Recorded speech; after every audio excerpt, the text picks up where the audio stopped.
In Italy, the health system is completely public, so the majority of doctors works in public hospitals or university hospitals, as I do.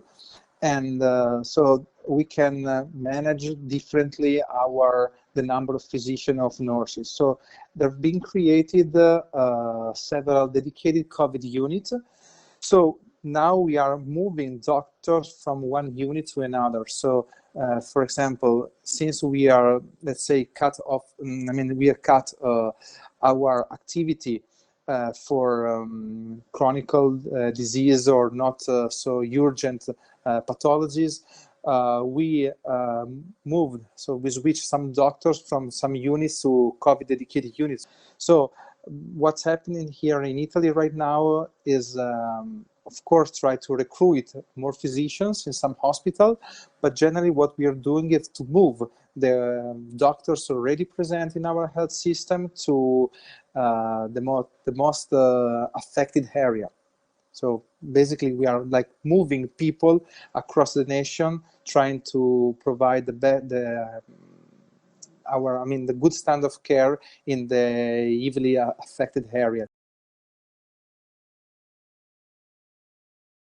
Italians sometimes trying to be, to find always our ways to solve problem, and there is been an initiative basically starting more from Asia and China.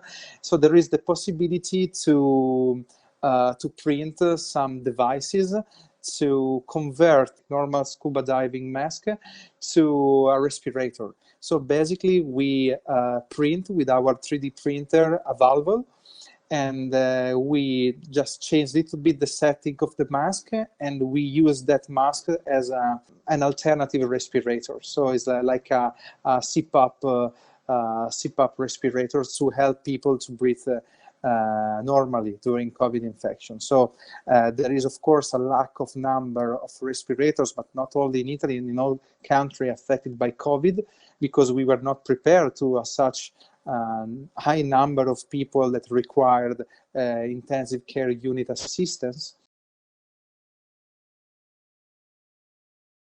I don't work directly with people working in ICU, so I deal more with the surgeon or radiologist or oncologist, but I have friends working in ICU, and I have friends like cardiologists now switched to IC units in dedicated COVID units.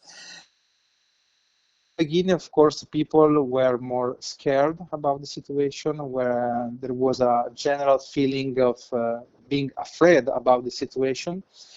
But now that is the 5th weeks after Italian outbreak of COVID, I observe people more motivated probably.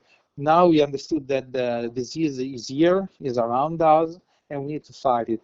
And we need to be productive, most productive as possible. So I observe people that, of course, we are now not forced, but we feel the moral obligation to come to work, to be positive and try to answer with our competence to this situation.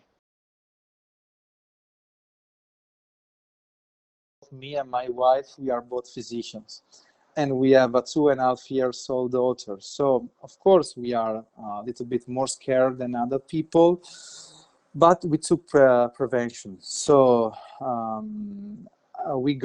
my wife goes to work by car. I have an electric board, so a like green solution, and we still use these solutions. And when I come to my office, to the clinic, I immediately change my clothes, and I wear, as you see right now, scrubs. And when I come back home, I let's say, don't use anymore my clothes, and we of course wash our hands very often, and we try to use to sanitize our hands as well. And of course, so we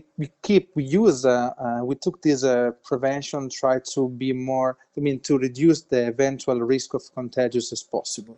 So basically, we also apply the same strict rules here at the hospital, and if the same strict rules are applied to the normal life, the risk of contagious probably is, we hope, it's lower. And as I told you before, maybe you can be, in the beginning we start to be scared, but now we are like more prepared. So also in a regular life, normal life, we try to stay, it's impossible to live the normal life, but try to find our new normality,